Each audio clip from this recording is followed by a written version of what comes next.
fair share money has had a massive impact in what we do in Alumwell. It's pulled the community together. It's been very exciting and very challenging from the very beginning. That open day wouldn't have happened without the talent that Fair Share gave to us. But the encouraging thing is the number of people that will turn up to meetings now. With the help of people from the Fair Share, we've managed to work a lot harder, and I think the community is a lot better for it now.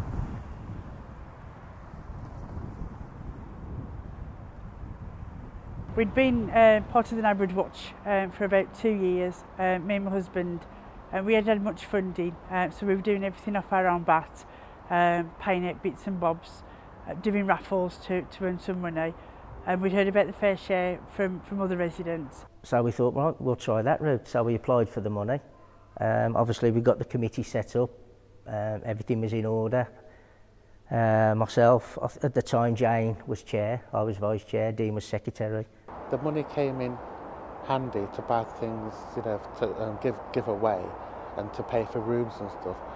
But it was also the talent too, you know, because people have been working in other areas. When they came here, they brought that skill with them, and that's what we needed really. We had the open day here at the Innovation Centre, but that open day wouldn't have happened without the talent that Fair Share gave to us, which came in the form of Dawn Carr. We did very well that day. We got the message out to a lot of people. Okay, it's a smallish estate, but there were still people that weren't aware that we actually existed. And again, from that day, we had new members attend the meetings. We didn't have that many people on the ground the whole time. When Dawn came along, it was really good. So really quite grateful for Fair Share for the talent that it gave us. Well, it improved the group significantly. It enabled us to move out to the community in a wider, you know, than we were able to before, obviously. With some of the funding, we've done a couple of trips to Blackpool. It is a very good area, but it is known as one of the most deprived areas in the country. And there's a lot of people on the estate that have never actually been to the seaside. You know, and he got people off the estate and he got people together, you know, talking together. And it found out what we're all about. And, you know, it's benefited the community greatly.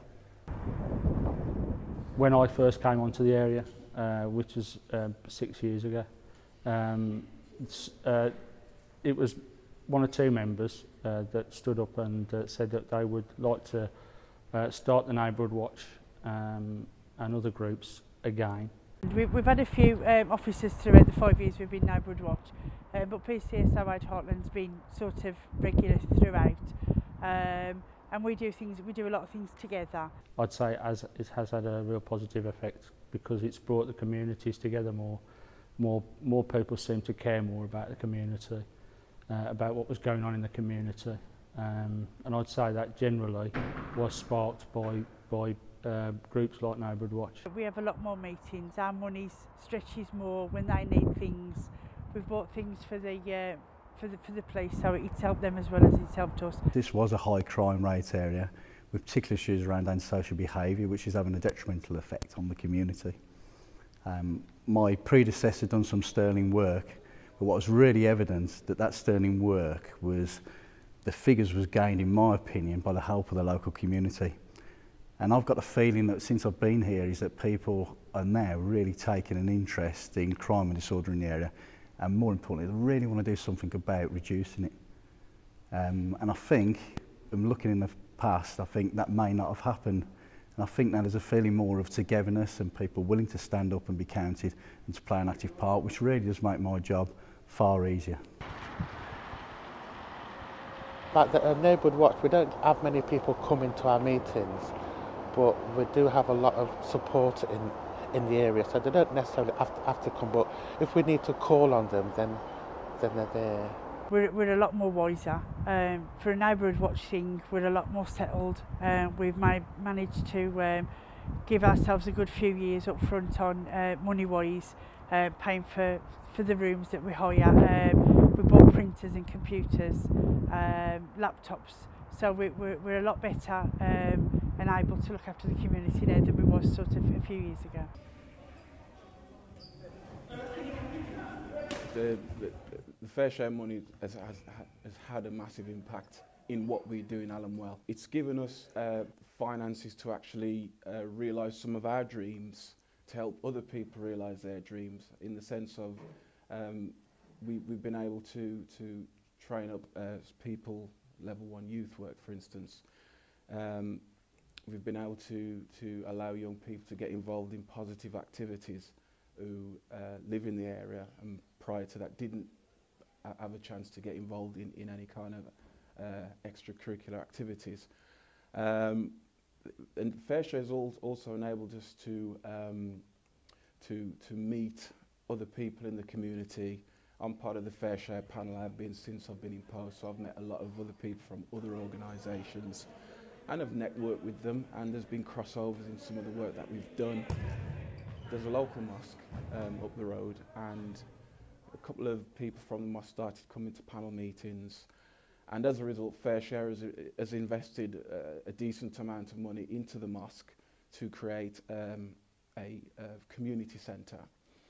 And I've now liaised with people from the mosque and another organisation, a group of mums who live in the area called Alumwell Go, and myself, Worth Unlimited, have been involved in pulling these 3 organisations together. And now working from that centre is going to be a weekly youth club, which has been funded through Fair Share again. So that's one example of how I've been able to network with Alumwell Go, network with the Gateway Enterprise Centre, and together we've worked to put on a programme for young people to involve themselves in youth work activities. Brandon started to come to my after-school club that I was running in the locality just over 5 years ago. A very quiet lad, kept himself to himself. I first met Lance 5 years ago when I was 13 because I heard rumours about a youth club starting. So because basically around our community there's lack of things to do, like sport and stuff. So one day I just decided to go there and turned out good. So ever since I've been going to the activities and taking part and stuff. Then he started to come to the football sessions, which we started to run in Alumwell. And then he went from school to college and started doing the sports studies. And I just felt, I kept looking at him thinking, there's something about this kid who, you know, I like. So I asked him if he wanted to volunteer to help with the football. And then I noticed that he's started to develop leadership skills and stuff. So from that, I just said, are you interested in doing some sessional work? I'll actually pay you to do what you're doing. And one day I was just playing football, but then Lance approached me and asked me if I could do any work for him, and I just jumped out really. So he started to get involved in the football sessions. I showed him what he needed to do, and then I basically took a back seat, and I support him now. He actually runs the whole thing. And then he started to get involved in holiday activities as well. So he's gone from coming along to getting involved as a volunteer to a sessional paid member of staff, and he's just fantastic with the younger kids and even the kids his own age, because again he lives local, he's grown up in the area, he came to this school here, and now he's involved in the sessions. So since I've had this job, I've become a bit more confident at working with other people. Well, I've learned a bit more about leadership, and I've learned to become a bit more confident, and I've learned to work with children a bit more better now. So hopefully, this experience will give me a positive effect for the future. So. One of the issues that a lot of young people have today is positive role models, and there's a lot of pressure on young people today to live up to a certain kind of persona or lifestyle, and that is why if we can find local people who live in their locality who are positive role models, we will grab them and we will help train them, we will give them the tools that they need to become even better leaders in their communities, and that's one of the things that Brandon's doing right now.